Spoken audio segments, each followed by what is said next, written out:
नमस्कार दोस्तों, मैं आपकी अपनी रवीना आपके अपने चैनल रवीना स्मार्ट स्टडी में आपका स्वागत करती हूँ। और कैसे हैं आप सब? उम्मीद करती हूँ आप बहुत अच्छे होंगे। और जैसा कि आपको पता है कि हम आगरा यूनिवर्सिटी की बीएड सेकेंड ईयर की इस समय आपको सीरीज पढ़ा रहे हैं। और आज हमारा जिसका टॉपिक होगा योगा एजुकेशन, जो आपकी एक बुक है बीएड सेकेंड ईयर में। तो आज योगा एजुकेशन जो आपकी एक सब्जेक्ट है, आज हम उसे स्टार्ट कर रहे हैं। तो चलिए स्टार्ट करते हैं। तो सबसे पहले हम स्टार्ट करने से पहले आज हम ये जानते हैं कि योगा क्या है। तो आप जानते ही हैं कि योगा क्या होता है। आप सभी इस चीज से परिचित हैं कि योगा तो हमें करते रहना चाहिए। एटलीस्ट हमें 30 मिनट तो योगा करना चाहिए। योगा आप सबको जानते हैं, लेकिन इसके जो कुछ वर्ड हैं और कुछ डेफिनेशंस हैं, बस आपको ये समझने की जरूरत है। और आपको पेपर में एज इट इज वैसे ही लिख के आएंगे तो आपको डेफिनेटली बहुत ही अच्छे नंबर मिलेंगे। आप इस पर ट्रस्ट कर सकते हैं, क्योंकि मैंने भी इसमें बहुत अच्छे नंबर गेन किए हुए हैं। तो आप मुझ पर ट्रस्ट कर सकते हैं। तो चलिए आज हम योगा का अर्थ क्या होता है। तो सबसे पहले हम योगा का अर्थ जानते हैं। तो योग करते हैं तो योग का शाब्दिक अर्थ होता है जुड़ना, एकत्र करना या किसी को बांधना। कहने का मतलब है हम जब योग यानी योग हिंदी में जो हमारा इंग्लिश में जो ये प्लस का साइन होता है, इसे भी तो हम योग कहते हैं। तो इसका मतलब ही क्या होता है? जोड़ना। तो ये शब्द जो हमारे प्लस का साइन है, ये इसी योग अर्थ से ही बना हुआ है। तो आपको ये योग का अर्थ सिंपल भाषा से समझ आएगा कि प्लस के साइन को हम जोड़ना ही तो बोलते हैं। तो इसी हिसाब से ये योग का अर्थ ही होता है जुड़ना, एकत्र करना, किसी चीज को एकत्र करना और बांधना। अब देखिए, अब सबसे पहले बात आती है ये शब्द कहाँ से आया है। तो इस हर किसी शब्द की कहीं ना कहीं से उत्पत्ति होती ही है। तो जो योग शब्द है, आपकी योग शब्द है संस्कृत भाषा का शब्द है। ज्यादातर जितने भी शब्द हैं वो संस्कृत भाषा से ही लिए हुए हैं और उन्हें कन्वर्ट किया हुआ है। तो जो संस्कृत भाषा है उसके युज शब्द से हुई है। और युज शब्द से भी युजिर समादो, युजिर योगे, ये दो शब्द हैं। इनमें धन्य प्रत्यय, जो प्रत्यय होते हैं किसी भी चीज के पीछे लगते हैं। कोई भी शब्द है तो उसके पीछे हम प्रत्यय लगा के उस शब्द को पूरा करते हैं। ओके, तो जो धन्य प्रत्यय लगाकर हुई है, ठीक है ना। तो यानी कि यहाँ पर हमने सिर्फ इतना लिखा है कि योग शब्द की उत्पत्ति संस्कृत के युज शब्द से हुई है, जिसका अर्थ है एक होना, बांधना या जोड़ना, जो कि अभी ऊपर बताया था। और इसको आगे भी हम ये बता रहे हैं कि आपको इसका मतलब युज शब्द कहाँ से है। युज शब्द कहाँ से आया? जो युजिर योगे और युजिर समादो, उनमें जो धन प्रत्यय लगाकर धन्य प्रत्यय लगाकर हुई है। ओके, प्रत्यय तो आप जानते ही होंगे, आपने हिंदी में पढ़े होंगे, पीछे की तरफ लगाते हैं हम धन। तो जैसे कि मान लीजिए, जैसे आपको प्रत्यय समझना है तो देखिए, जैसे धन प्लस य, तो जो ये पीछे लगकर बन गया धन्य। तो यानी कि ये पीछे जो हमारा लग के शब्द बना है, ये हो गया प्रत्यय। तो ये इसे बोलते हैं प्रत्यय। तो यानी कि इसी से लगा के हुई है, ठीक है। तो आपको सबसे पहले उत्पत्ति समझ आई होगी। अब देखिए, उसका अब जो होता है योग होता है, उसका के दो अर्थ निकलते हैं। जब हम योग का, अगर इसको हम कह सकते हैं, सबसे पहले ये समझिए कि इसका अर्थ क्या है। योग का अर्थ है बांधना या जोड़ना, और अर्थात आत्मा का परमात्मा में एकीकरण से है, यानी आत्मा का परमात्मा में विलीन होना। जब आप योग करते हैं, ध्यान करते हैं, तो आप ऐसा ही महसूस करते हैं कि हम अपने भगवान से सीधे कांटेक्ट कर रहे हैं, भगवान जी के पास ही चले। मतलब हमें ऐसा प्रतीत होता है कि हम भगवान जी की आराधना में लीन हो गए। तो ऐसा क्यों होता है? क्योंकि योग करने से हम जो आत्मा यानी कि हम वो परमात्मा से तादात्म्यकरण बनाते हैं, यानी कि उनके साथ एक कनेक्शन बना लेते हैं, उनके साथ एकीकृत हो जाते हैं। तो यही योग करने से आपको सुख की शांति मिलती है। तो आपको भी योग करते रहना चाहिए। जैसे कि जब भी किसी को कोई भी परेशानी होती है तो सबसे पहले उसे योग करना चाहिए, ध्यान करना चाहिए। बोलते हैं ना डॉक्टर कि मेडिटेशन कीजिए, योग कीजिए, इससे शरीर भी स्वस्थ रहता है। ये वैज्ञानिक प्रमाण है, योग कोई अंधविश्वास नहीं है। योग एक अंधविश्वास से परे है।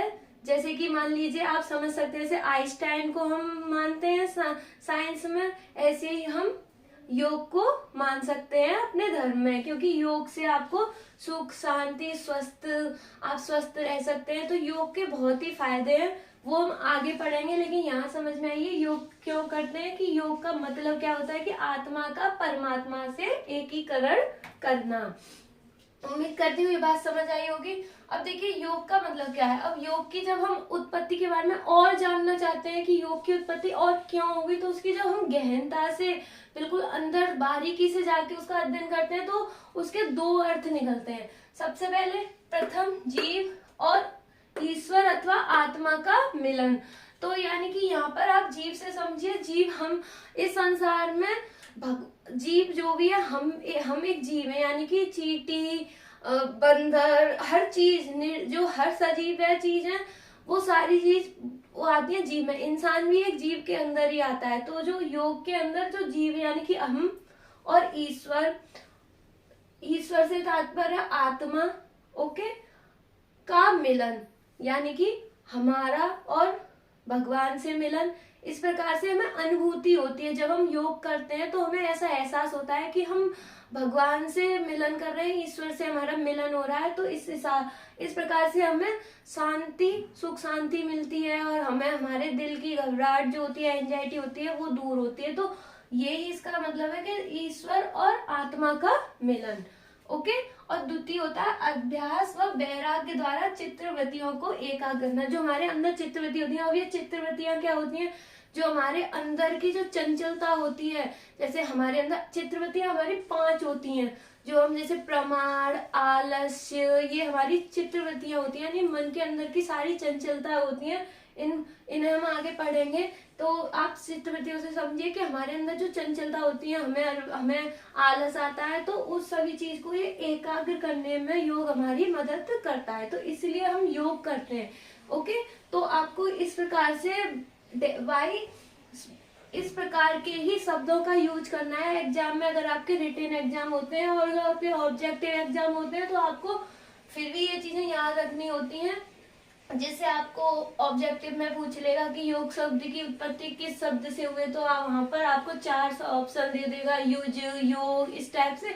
तो आपको वहां पर युज से टिक करना है, ठीक है। तो इस प्रकार से आपको समझना महत्वपूर्ण हो जाता है। अब इस हिसाब से हमने बताया था कि परिभाषाएं भी महत्वपूर्ण हो जाती हैं। तो हमने यहाँ पे 2 परिभाषाएं लिखी हैं महर्षि वशिष्ठ के अनुसार।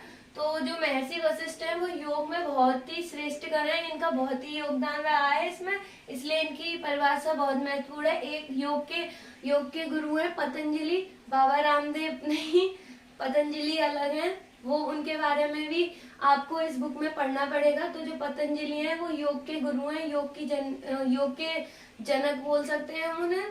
तो ठीक है संसार सागर से पार होने की मुक्ति की युक्ति का नाम ही योग है। तो आप ये सब तो जानते ही हैं। जब हम योग करने बैठते हैं तो हम ध्यान करते हैं, और क्योंकि ये योग के ही जो पार्ट है, ध्यान भी एक योग का ही पार्ट है। तो आपको ऐसा महसूस होता है कि हम संसार से विलीन हो गए हैं और हमें सिर्फ सुख और शांति और हम मोह माया से दूर हो गए। तो इसी प्रकार से बस यही बातें हैं कि संसार सागर से पार होने की मुक्ति की युक्ति का नाम ही योग है ओके। अब आप समझिए इसी प्रकार से दूसरी डेफिनेशन को, गीता में भगवान श्री कृष्ण के अनुसार। तो जो भगवान श्री कृष्ण है उन्होंने अब गीता में भी योग के बारे में बताया। तो उन्होंने बोला है योग कर्मसु कौशलम।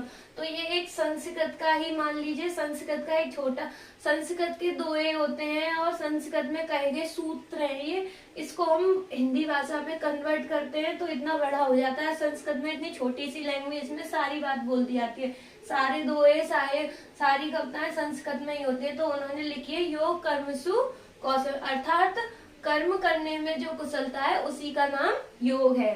तो आपको जो समय आपने पढ़ा भी होगा, कर्म करो फल की इच्छा ना करो, तो हमेशा श्री कृष्ण कर्म करने पर ही बल देते हैं। तो इसमें भी उन्होंने यही बोला है कि कर्म करने में जो कुशलता है उसी का नाम ही योग है। तो आपको दोनों डेफिनेशन समझ आई होगी। ये कुछ ज्यादा समझाने वाली बात नहीं है, बस इसे अभी ये तो पहला ही टॉपिक है तो इसलिए इतना ज्यादा ये टफ नहीं है। आने वाले टॉपिक आपको थोड़े टफ लगेंगे पर हम उसे आसानी से समझाने का प्रयास करेंगे। देखिए अब समझिए, योग के प्रकार, तो योग के कुछ प्रकार हैं जिनको हमें पढ़ना है। ये तो उनके नाम है, लेकिन हमें कुछ के बारे में डिटेल में पढ़ना है। तो देखिए, जैसे मंत्र योग, लय योग, हठ योग, राजयोग, भक्ति योग, कर्म योग, नाद योग, कुंडली योग, यंत्र योग और तंत्र योग, ये 10 हैं। इनके बारे में सिर्फ आपको नाम याद करना, और ये जो 4 हैं इनके बारे में आपको डिटेल में पढ़ना है। ओके, तो डिटेल में इनको हम आने वाले वीडियो में पढ़ाएंगे, क्योंकि अभी हमने आपको सिर्फ इसका थोड़ा सा इंट्रोडक्शन दिया है कि अगर आपको योग के बारे में कुछ समझ में आया है तो आप हमें बताइएगा।